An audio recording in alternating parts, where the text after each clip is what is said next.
Hi everybody, welcome to my corporate finance and control class. My name is Tatiana Payenko and I'm going to be your professor for the winter semester. Well, first of all, what are we going to do in this class and what is the key point of this class? Whatever you do in your life, you are always interested in how I'm going to pay my bills, right? So if you talk about any type of business, and if you talk about simple life, if you talk about just running household, it's always about financial flows. So it's basically how we can earn money and how we can spend money in the best way we can do to earn more money. It may sound a little bit like the money is a key point of the life. No, not really, but we need them to maintain our life. So this is why basically this picture tells you about the key point of this course. It's not just something about numbers or with numbers. It is with numbers, but it's also about how to apply these basic rules of how to manage financial flow in lives to get successful in terms of being able to have a little bit of independent from a lot of things which can be managed by decent money. General information, where you can find me and how you can find me. We can arrange appointments by request. You have my email address. So if you need an appointment and you can't wait until our class, just write me an email. We can organize appointments in two ways. You can meet me at my office at Treskova campus. Usually I'm there from Monday till Wednesday. And of course I have classes. This is why you can just come. Well, you can, but it means that you're supposed to wait until the end of the class. This is why it's better to arrange an appointment in terms of knowing which time is available for you. Or we can arrange meeting via Zoom. It's also possible in different days. Again, only when I have class, I'm not available. The other time is like whatever you want to in the morning, okay, in the evening is also fine for me. So basically, three possible ways how to arrange a meeting: after class, or personal appointment at the office, or via Zoom. You have my email address. Usually I answer all emails, and usually it's within 24 hours. If you didn't receive an answer, it might be a problem with email box, so maybe your letter was never sent, maybe your letter went into a spam. What to do, just write another email, that's it. But be patient, just give me 24 hours. Grading and assessment.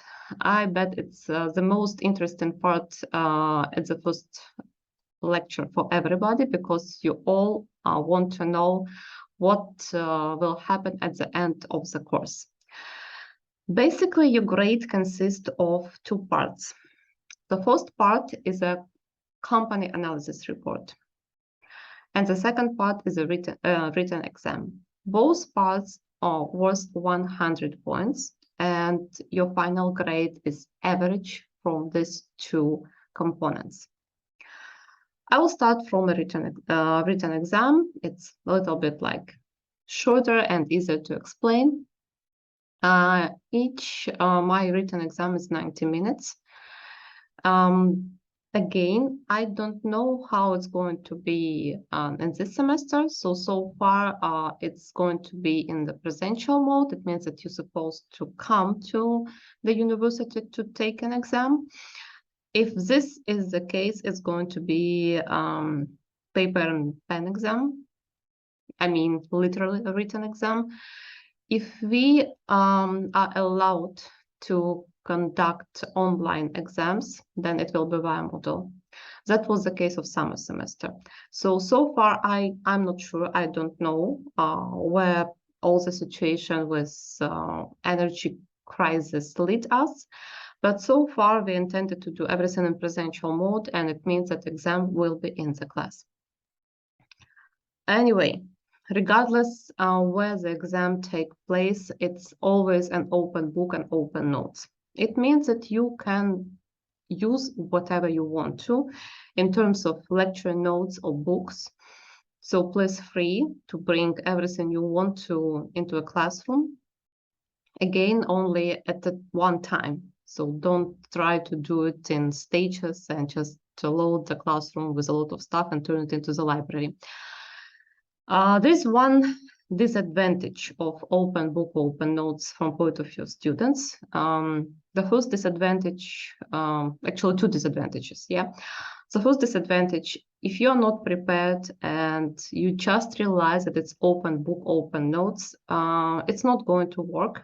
I mean, if you haven't studied during the semester and then just show up at exam, relying on the idea of open book, open notes, and just studying the geography of books or past exams at the class, it's not going to work unless you may be genius. I don't know. There are one person on million who can do it. But in 99% cases, it doesn't work. So even if it's open book, open notes, it means that you're supposed to study. The second disadvantage from the point of view of students, I do not grade formulas or definitions. The reason is obvious. You can open book and copy the formula. I don't give any points if you found the right formula. It's not graded. So what's graded? It's calculations and your explanations, justifications. So only your work, I mean your mental work, how to apply everything which you learn during this course.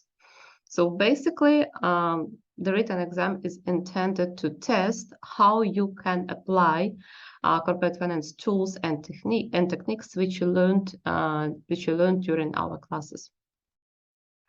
You can use laptops, tablets, calculators, whatever you want. I mean, in terms of gadgets, if you're comfortable to work with Excel, fine, you can do it. But again, if we have paper, pen exam, written exam, just maintain your time. I personally like online exams because you can submit everything which you did in Excel.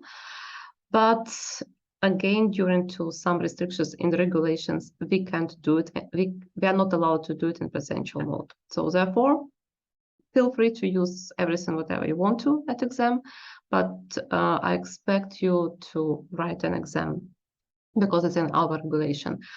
One more thing which you are not allowed to use, it's internet during the exam if it's in presential mode. So I can't prevent you to do it when you take exam from home, of course, but in the class, I do not welcome it. Why? Because I don't want you to use chat functions, simply because you can make not your own mistakes, but somebody's mistakes. And it's time consuming when you just into the browser, you can be stuck there and then 90 minutes are gone and you didn't perform anything. This is from the previous experience. So this is about written exam, and now company analysis. Each student will have to hand a report of a self-chosen company. And basically, you will apply everything which you learned from each of my class to do this report. It's not like a homework. It's more like a case study, but I expect you to work on this case study during the semester. All the requirements and examples from the previous reports are uploaded on the Moodle. So please look at the guidelines, what you're supposed to write in the report, and you can look at the previous reports. Please don't look at those reports like something excellent, which you're supposed to do, and it will be enough. No, it's not about excellence. It's not about its ability to use those reports like templates. Don't use them like templates. They are not perfect. So I don't want to receive a comment like, oh, I get so low grade, but I use exactly the same approach like it was uploaded on the Moodle. It's more about just to give you an idea how it looks like, and it's more about formatting, just to avoid questions, how a report supposed to look like, and stuff like that. So basically, you can see that it would be a PDF file or PDF plus Excel file. Personally, I prefer PDF plus Excel. In this case, I can follow what you're doing. Please don't hide the formulas in Excel. I want to see what's going on and understand how you work and why you apply certain things. And if you made mistakes, I actually can understand how serious that mistake is. So if you submit Excel, so please show your calculations. By the way, the same applies to exam. It's even written on the exam booklet, show your calculations. So I'm supposed to see not just final number, I'm supposed to see how that number was derived. You have basically sufficient amount of time to perform the report, to complete it. I expect that you send me it by January 20, 2023 via email. Not via Moodle, via email. Please keep in mind there is no second date for the report. So it's only one date. Regardless, are you going to take exam in the first examination period or in the second examination period? It's only one date for this course for the winter semester. Well, how to proceed with company analysis? Basically, after this class, it's only class when you don't have any homework. Or, I mean, technically you don't have homework, but yes, you do have homework because you're supposed to think about the company and think about the group. I don't know how well you know each other. Usually, if it's a second semester, people already know each other and they like know with whom they're comfortable to communicate with, like the most comfortable. I mean, we're all nice people, but with some people we are more comfortable, with the other people like we feel a little bit of distance. It's up to you to organize small groups, 3 or 6 students. And in each group, you're supposed to choose a company which are going to be different. So it means that if you want to work on, for example, Pfizer, and you're a member of the first group, and your group mate from this small first group also want to work on Pfizer, it's not possible. So in one small groups, there is no room for the same company. If you want to do the same company, you have to be in different small group. It's important, and I explain why. Again, in this small group, so why do we need the small groups? Of course, I can start from the idea like this is a way how we can teach you or help you to develop soft skills, how to manage time, how to communicate with your colleagues, how to organize work in small groups. This all is very important. It's true. So basically, it's a way how you can develop your soft skills, but there is also a pragmatical thing about this working groups idea. In previous semester, students were lucky and they still had remote access to Bloomberg Lab, to Bloomberg terminals. It means that they could work from homes, they could work from any place with Bloomberg terminals, and you will use Bloomberg to prepare your reports, because Bloomberg, it's a huge database with different information, and it's not only just database, so why we call it terminal, because it also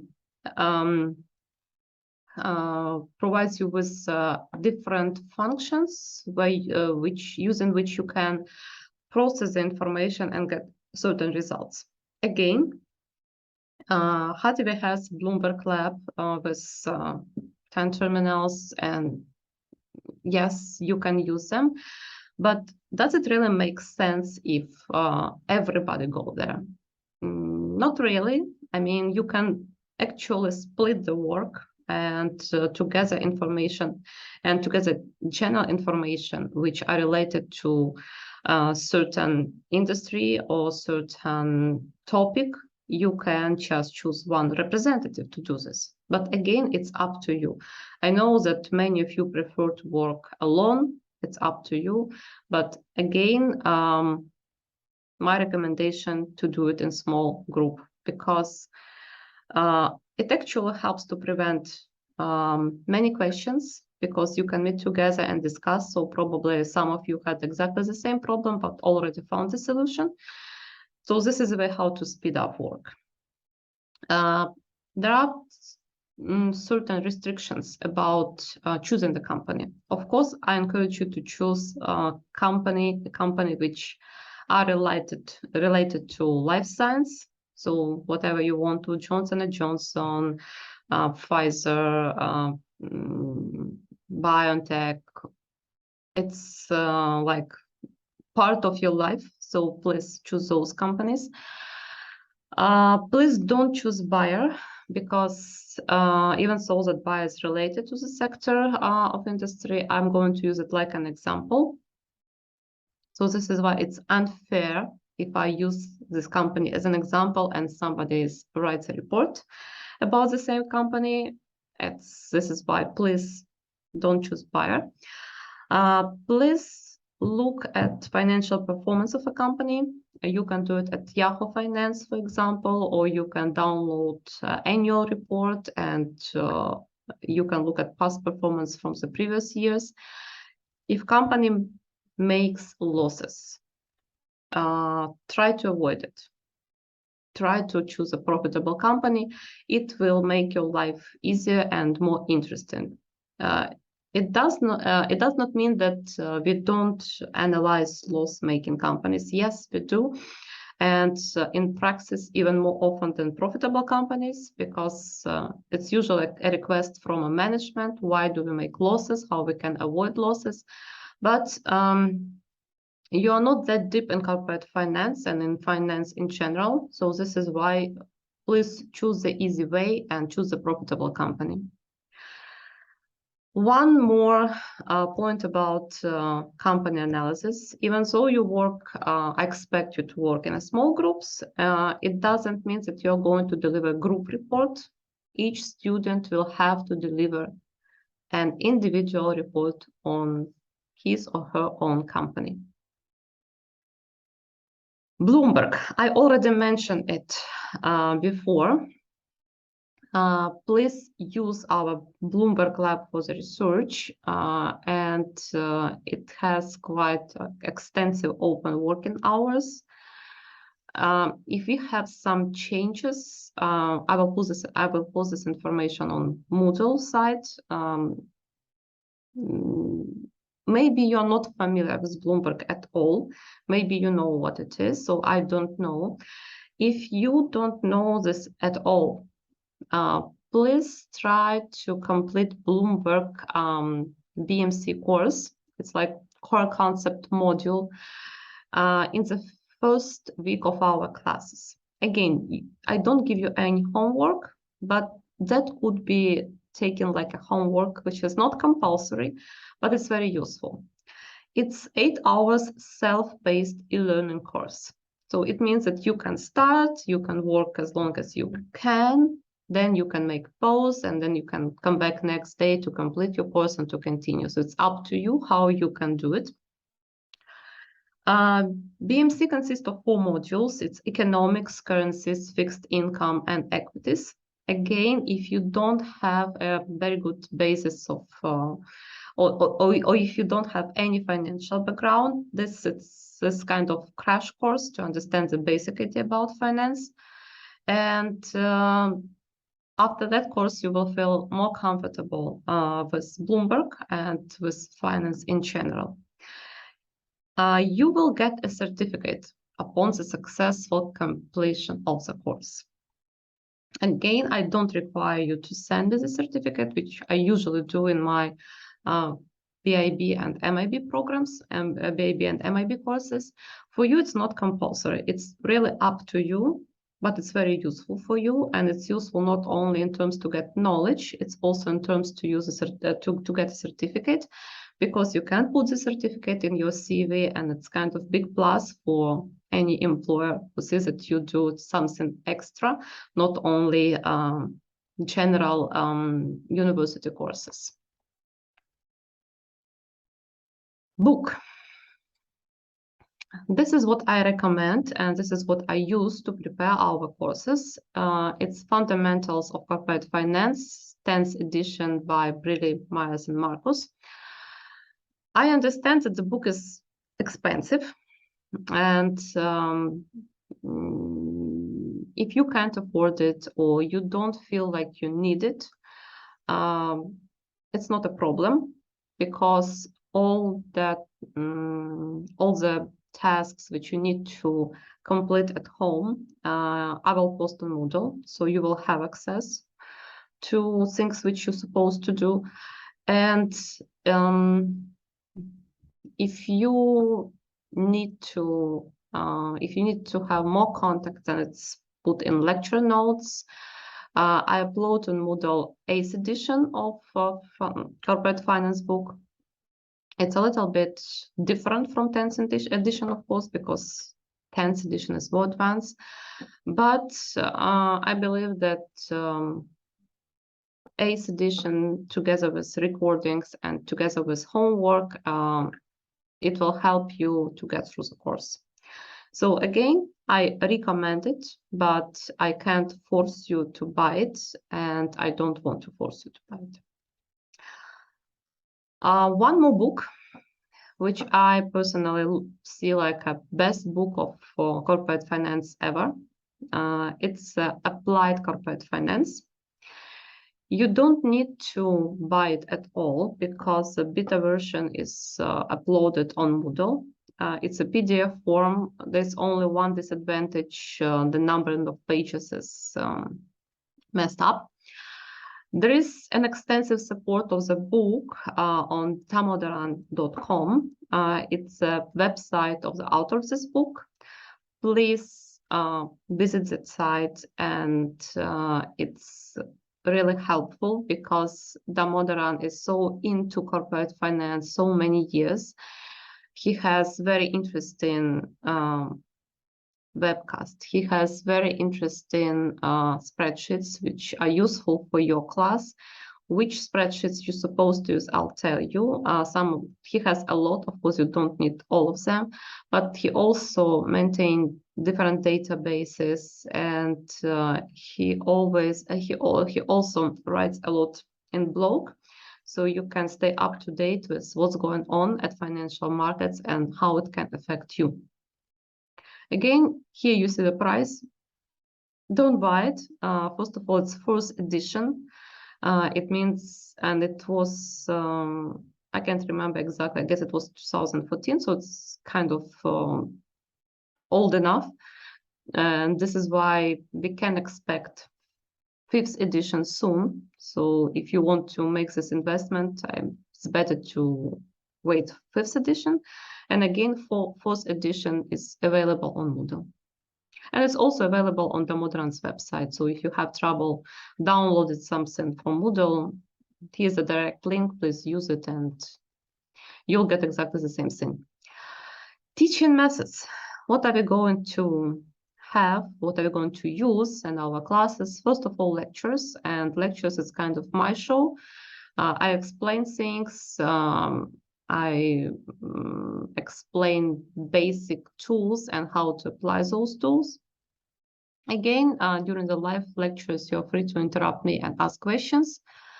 With e-learning, with recorded class, I mean, those who missed my classes for some reasons, like maybe you were sick, maybe you didn't manage to get to the university, you always can listen to recording. And if you have questions regarding recording, you can ask via email or at forum.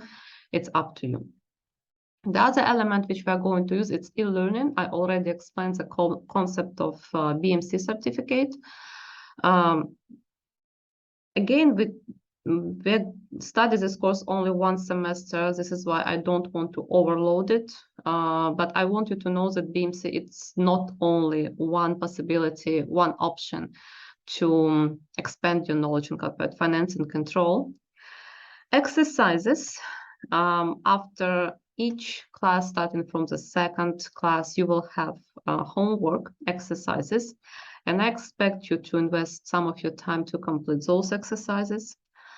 You will get access to answers because it's going to be done in 3 stages. The first stage, you'll get exercise. You don't see solution. Try to work on your own to figure out how to cope with this exercise. Even if you're not sure that it's correct, don't worry. We are going to check your ideas in our tutorial classes. So this is why please bring all your exercises, even if they're in progress or unfinished. We are going to finish them in class. And after tutorial class, I'm going to upload solutions and some brief explanations how we went through all that thing. But again, my intention not to post anything before you try to do it on your own, because I know how it works. It's always like, okay, here's a solution. Okay, here's this exercise. I'll try to do it. No, looks like complicated. Okay, open the solution. Oh, it's easy. I can do it. No, it's not going to work. And the best way how to learn is try to apply and do it by yourself. I can give you 2 examples. The one example is from my hobby life. Quite long time I was a professional dancer, and my sister, she always told me, oh, you dance so nice. I would like to do the same. And I told her, okay, just get up and go with me and learn and dance. And she never done it. You can't dance professionally if you don't try to do it, or you can dance at all if you just get up and try to move with music. Same with the finance. If you don't try how to do it on your own, just watching how I do it, it's not going to help. And the second thing which I would like to tell you, don't be upset if something doesn't work. It's going to work step after step. Again, in my summer semester, I had a student who came to each of my classes and just sitting and watching me and the other students. Probably at the 3rd or 4th class, I asked her why she's just watching and not doing anything, not writing, not trying to do. She just copies things from the whiteboard or from the projection from my laptop. And she said, oh, Professor, I just enjoy watching you. It's nice. I appreciate it. It's nice. Look at me and what I'm doing. But it's not enough because this is what I do and this is not what you're doing. And you learn only while doing things. Even if you make mistakes, it's okay. It's not going to affect your final performance if you make mistakes during the class. But what's really going to affect your final performance when you do nothing during the classes and then just try to do the exams. This is not going to work. Course prerequisites. Honestly speaking, it's not prerequisites in terms of prerequisites. It would be nice if you know some financial accounting and statistics. If you don't know, I mean, if you don't have any background in financial accounting and statistics, I'm going to explain this during our classes. It's not a big deal. And in some cases, actually, it's even better if you don't have financial accounting background, because it could be taught in the way how accounting work in your home country and has nothing to do with IFRS, for example, or US GAAP. And sometimes it just confuse students. So this is why if you have it, it's fine. If you don't have it, maybe it's even better. Statistics, I know that this word scares students. Don't be afraid of statistics. You're going to apply only very limited number of tools, but you're going to apply them. So it's not just something abstract, which is in the book with some strange symbols, and you don't know why you need it. In this case, it's going to be a very short number of statistic tools, but you're going to apply them. And this is doable. Again, I had a question in my master's in MIB program, and one of the students asked me, oh, is it understandable for average people? I don't want to go into the idea of what average people are, but believe me, it's understandable, even if you don't know, even if you don't have financial background. For some people, it works better if they have some technical background. So if your first education, it's something with engineering, it's going to be very easy for you. I mean, to get into this. If you have something which is related to linguistics, for example, maybe it's going to be a little bit more complicated, but what does it mean in practice? It means that you just need to put a little bit more effort and invest a little bit more time than the other people. But again, it's doable. It's nothing beyond comprehension of a person who does not have strong financial background. Acknowledgement, I use PowerPoints, and these PowerPoints are compilation of different PowerPoints which are used by Brady Myers and Damodaran. Those PowerPoints are available for teachers, so it's not my invention, and I try to combine different slides just to give a broader idea for you. All the slides are already uploaded on Moodle, and to make your life again more comfortable, more easier in case if you miss class, I will always put an information on Moodle. It's going to be an assignment each week, so you will be aware what are you going to do and where we're going to do, because part of the lectures are going to be in presence, and part of the lectures and exercises are going to be online. So when we have online course, I will tell you, is it going to be Zoom or is it going to be just recording? Just please don't ignore my announcements. I write them not for me because I have to. I don't have to do it. I write them for you to guide you through the course, especially if you miss something. So it's always useful to look at my email. I'm not going to write very long emails, but short information with bullet points which are needed for you are always available on Moodle. So corporate finance, what it is. Here's a big picture, right? And if you think about any business, we have different components. We have marketing. It's people who are very creative and they think how to sell products and how to attract new customers, how to get a bigger share in market.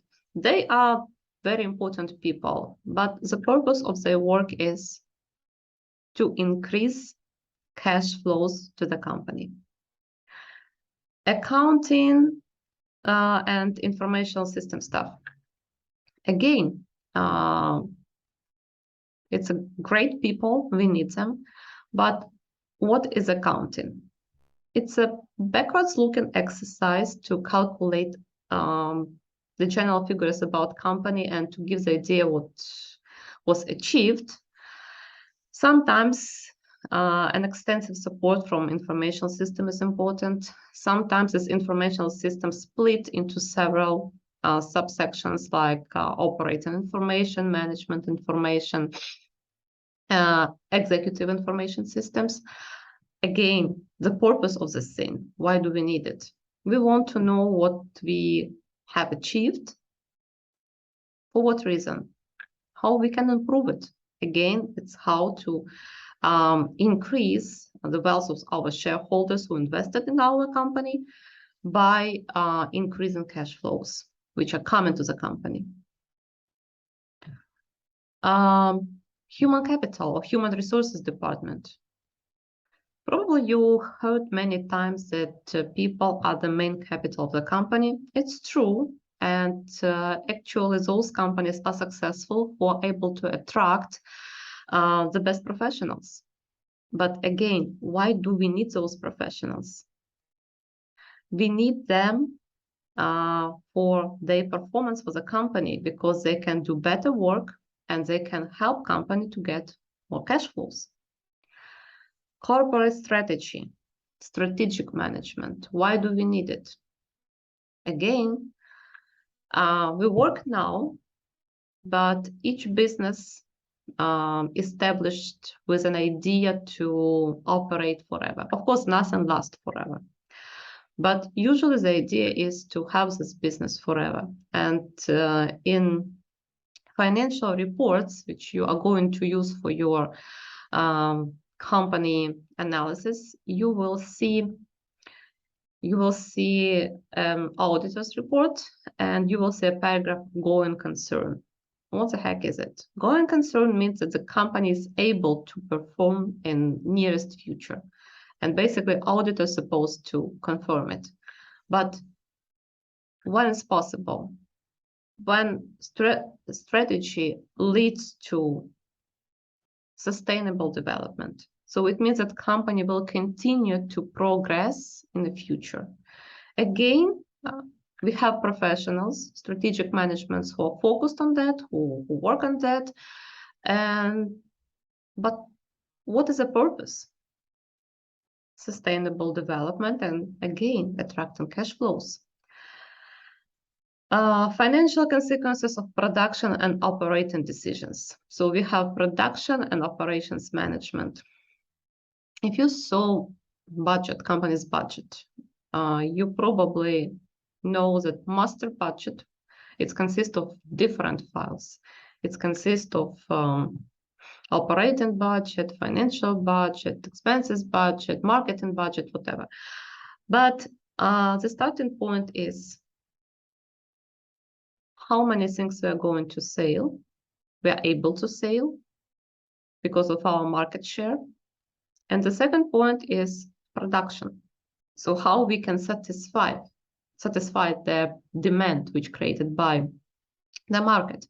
And then what comes into place? Different expenditures, fixed expenditures, variable expenditures, direct, indirect, how they're going to affect our operating income, how they're going to affect our final performance. Can we actually satisfy demand? If no, should we buy more equipment to satisfy it? This is all related to operating managements, production and operating managements.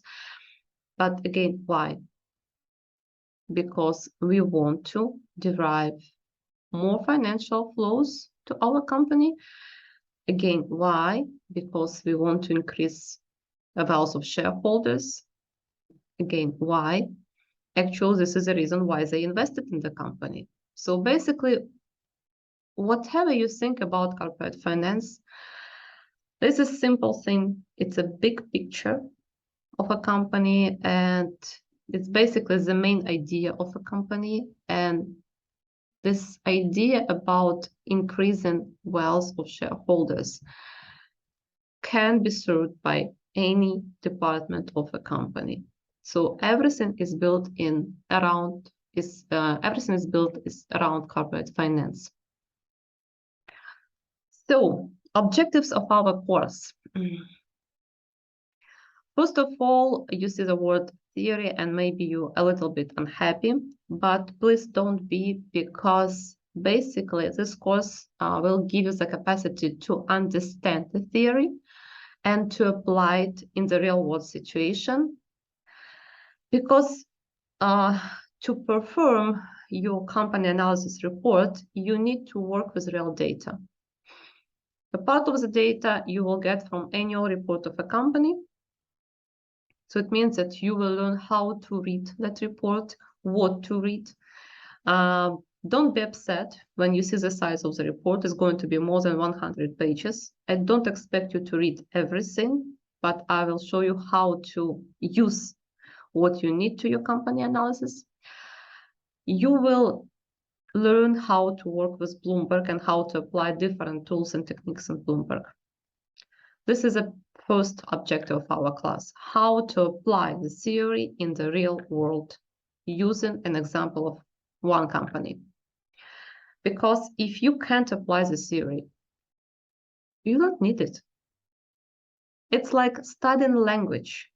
If you study foreign language and you don't use it, after a while you'll forget it because it's not in use. Same with corporate finance. If you don't know how to use the tools, you'll forget that they exist. The second objective is to give you the big picture of corporate finance so that you can understand how things fit together. Basically, I started doing this at our previous slide. I explained to you that everything in a company is built around corporate finance idea. You can forget some details. It's not a problem, but don't miss the storyline because it started today and will continue till the end of the course. Corporate finance is actually fun, and even though that it's numbers, it's not boring numbers, and it's not something like math. Yes, you will calculate different figures, you will subtract, divide things one percentage, and you will see words like correlation, variation, but it's not just dry information, dry numbers. They tell you actually what's going on inside of the company, and it tells you a lot what happened to this company in the future. This is why it's useful to understand basic performance of the company, even if you want to be an investor. Like you want to buy shares, for example, just look at the company's performance and you can get basic understanding, is it worth to invest or not? It's fun because it's real life, right? And there is no single answer for certain questions. You can't say that, for example, this figure is 100% correct because we use assumptions. And again, it's kind of interesting to see how different students who work at the same company, of course, in different groups, they can derive different results. It doesn't mean that one of the reports is wrong and the other is right. They're both correct. But the perspective was different. So this is why if it happens that you work at the same company like your group mate, don't communicate because it's going to be a wrong idea. It means that one of the persons is going to dominate and basically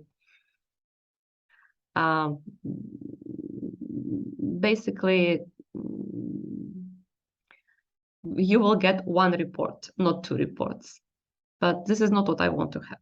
So try to work separately. And if you have different results, don't freak out. This is what can happen. And it doesn't mean that you made a mistake. Now let's look at the basis for our course, and I will lead you through traditional accounting balance sheet and through finance balance sheet. There's a difference between them. Here you see a traditional balance sheet. What do we have? We have two parts. We have assets and we have liabilities and equity. So the idea is we can't have more or fewer assets than liability and equities together. So it's always equal. Assets, the total amount of assets are always equal to liabilities plus equity. How accounting people look at assets and liabilities? You see that they split them in long life real assets, short-lived assets, or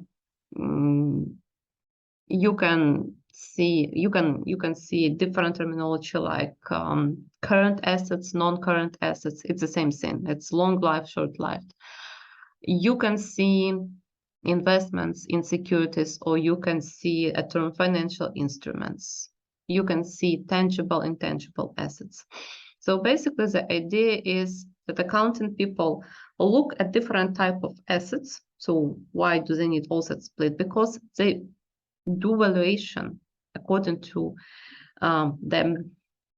according to the essence of this certain assets. There's certain approaches, different approaches, how to evaluate financial assets and how to evaluate real-time assets and how to evaluate real assets, fixed assets, for example, like property, plants, and equipment, or how to evaluate intangible assets. It's slightly different approaches which are written in accounting standards.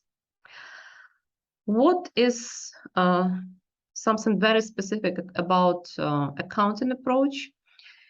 You see the data which we call book value, because it's written in the accounting books. This is why it's book value. But what is it? Actually, it's a historical costs adjusted to certain changes like depreciation, for example, or impairment or fair value, but it's still backward-looking exercise.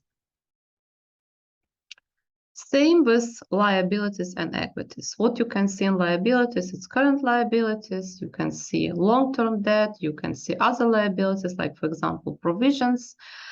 In current liabilities, the most common, it's accounts payable and short-term bank loans, overdrafts. In debt obligations of a company, it could be long-term bank debt, it could be bonds. In other long-term obligations, it could be provisions for future expenses, it could be pension plans for the employees. So it depends on companies. There's no standards, but again, it's a backward-looking exercise. If you see a balance sheet of a company, just look at the date and look at actual 3 dates. The first date, it's a date of it's a reporting date. For example, it could be within calendar year. So the report can be prepared for the December 31st of certain year. It could be different date because companies are free to use different periods. For example, it could be, it's still 12 months, but it can be started from April 1st till March 31st next year. Again, this is how companies see the financial year for them, but it's still a reporting date. So what you see in the balance sheet, accounting balance sheet, this is a picture on the reporting date. Then the next date, which is also important, it's when auditors confirm the report. It could be 2, 3, 4 months after the reporting date. So they look at the report and said, okay, we agree, there's no mistakes, no fraud, like good report. We are not modified our opinion, it's fine. You can use those data. And the third date, when the report was published, so it became available for everybody. And it could be, depends on country regulation, like from 3 to 6 months. And if you look at the accounting report after 6 months of the reporting date, and I don't know, things can really change. And you're right, they are changed. So this is why for financial people, the more useful format as a financial view on the firm, financial balance sheet. It's still the same idea, assets and liabilities, and assets and liabilities are equal, but we look at assets and liabilities not from the point of view of the historic value, but we look at their ability to generate value for a company. Because I already mentioned we have shareholders, and they are interested in investing into a company which is able to generate value, which is able to increase the wealth of shareholders. So from the financial perspective of view, we have assets which are split not into fixed or current, long-term, whatever, tangible, intangible. They split into assets in place and into growth assets. What are assets in place? It's basically everything which is already in the balance sheet and can generate cash flows. For example, it's fixed assets and working capital. So what you see, or for example, long-term assets or inventory, different terms for the same thing. Depends on which jurisdiction company balance sheet you look at. But those assets are already there. Financial people will look also at the idea, we also use the idea of growth assets. What is growth assets? What is it? If you look at the other side of the balance sheet, we have liabilities, which we have debt and equity, right? So why both things called liabilities? Because it explains the idea of responsibility. A company can receive money from debt providers or from shareholders. But in both cases, the company is liable. So it means that company is supposed to give something in return. It's a little bit easier to understand with debt because it's fixed claim on cash flows.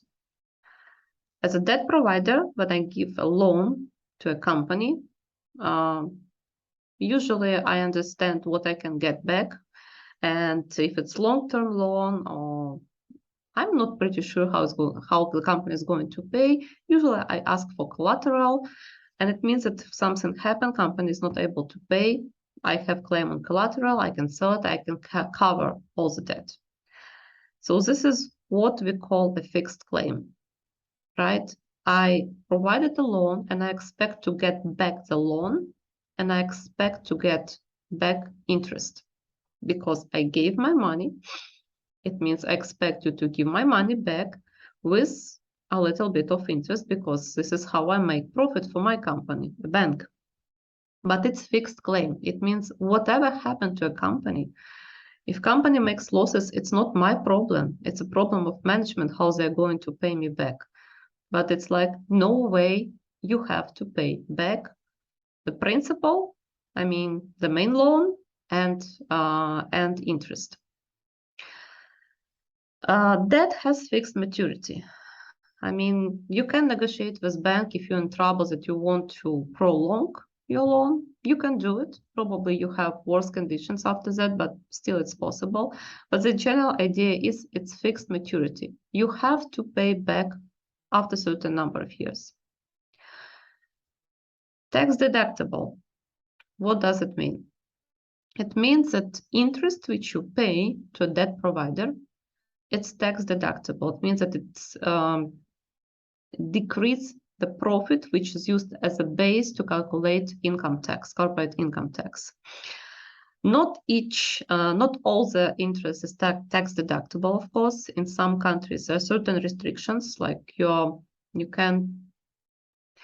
can claim like 75% of interest in Germany, for example.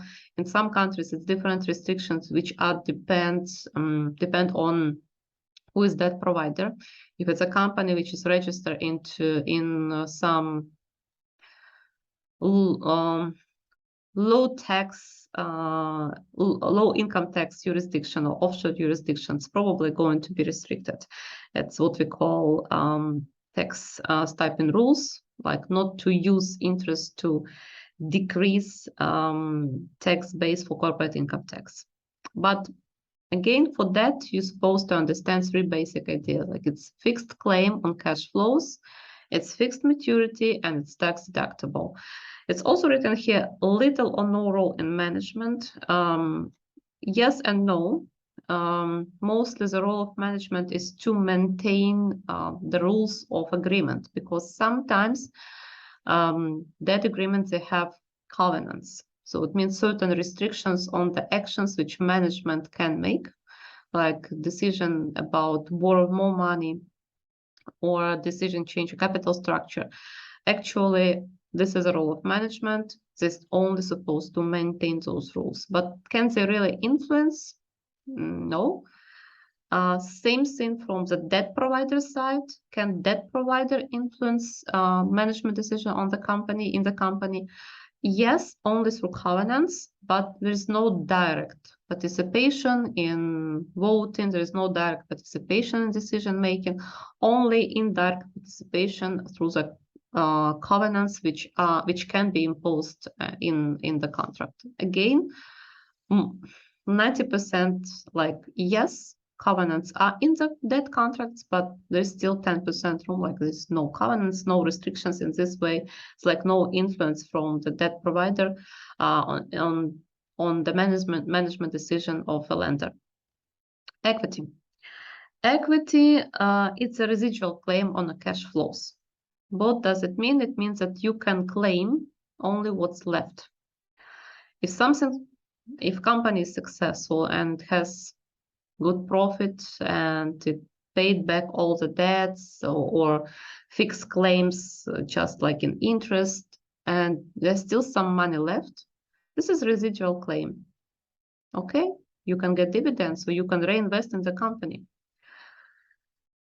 Or more sad scenario when something really bad happened to company, like the company is going to be bankrupt still. Equity holders, they have residual claim. It means that they are the last in a row, not the first in a row. Who is the last? Who is the first in a row? Debt providers, government would like to get taxes, employers who are going to be, who would like to get salaries, and only after all these claimers, equity holders can claim what's left. Sometimes nothing left. So this is why equity holders, they actually take more risks, and this is why they play a significant role in management, because they are under risk. They risk their money investing in certain company, and they want to have a certain, let's say, guarantee, because there is no 100% guarantee, but they would like to be sure that their interests are maintained properly. Now we come into the assets part again, because we still have gross assets. So what the heck is gross assets? It's not what's written in the balance sheet.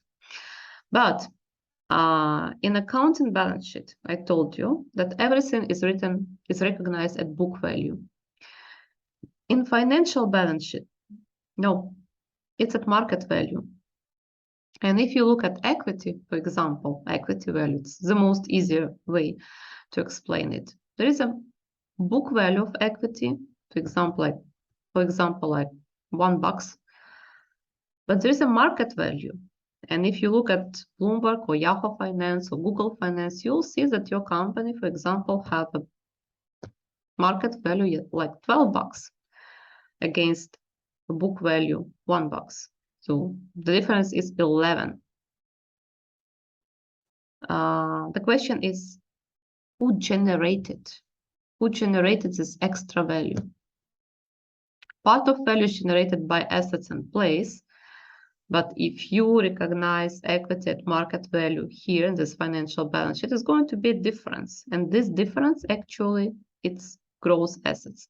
So it means that sometimes those companies are not even high profitable, but we expect those companies, not we, I mean, market expects those companies to grow. And so basically this difference is like our trust in the future. So we expect that with those assets in place, company can continue to generate high cash flows in the future. So this is what we call gross assets, or successful projects which company already has. But again, as a book value, you don't see it.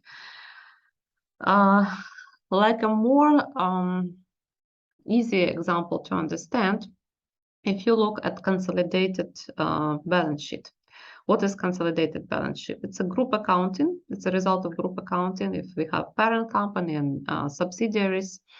And after acquisition, you might see a goodwill. So what does it mean? It means that the parent company acquired a subsidiary at a higher price than book value of a company.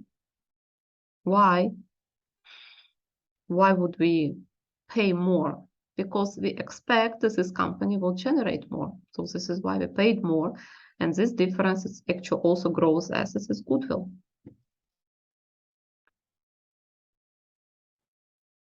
Okay, so this is it for our first recording. So here's how our Moodle course looks like. The first section here, it's announcements and corporate finance and control forum. In announcements, I will provide you an information about coming week and all the useful information regarding our courses. Corporate finance and control forum, it's basically for you if you want to ask question. You have two options. You can write an email. You can post question here. Next section is lecture notes. Again, you can download and use them. It's basically what I use in our classes. Textbook, I told you that you have access to Bleymeyer's 8th edition textbook. It's free to download and use it. Damodaran, you have access to entire corporate finance online class. It's more than we cover in this class, but if you're interested or you prefer different professor, feel free to use those webcasts, it's fine. Textbook of our class, Corporate Finance 4th edition beta version, which I already mentioned. You can download it from here. Here are video recordings and homework. These sessions are right now hidden from you. I mean, you can see the title, but you don't see the content. I will open content step by step. So you will have a current recording, then you will have a current homework. Company report work assignment. Here's you can see the requirements regarding your report. And again, if you have questions, please ask. This is an Excel file where I put all the information about chosen companies. This is samples of reports from previous semesters. Again, please don't use them as a template. Here is information regarding Bloomberg Lab and terminals. I didn't mention before that we have a student assistant there. So basically, he already knows how to use Bloomberg. He already passed BMC certificate. He's going to be there for 6 hours per week and can assist you with some technicalities, but don't expect him to do your work. Probably he will come to one of our classes and I'll introduce him to you.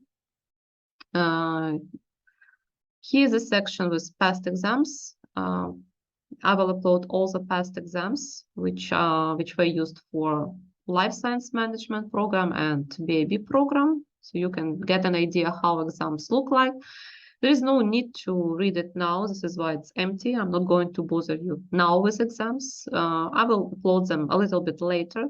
And probably it will be useful to look at exam structure in November, because usually the style of exams are not very different, even so that the course was taught by different professors, but we are trying to keep the same approach, not to confuse the students. Okay, thank you very much for listening, and I will see you next time.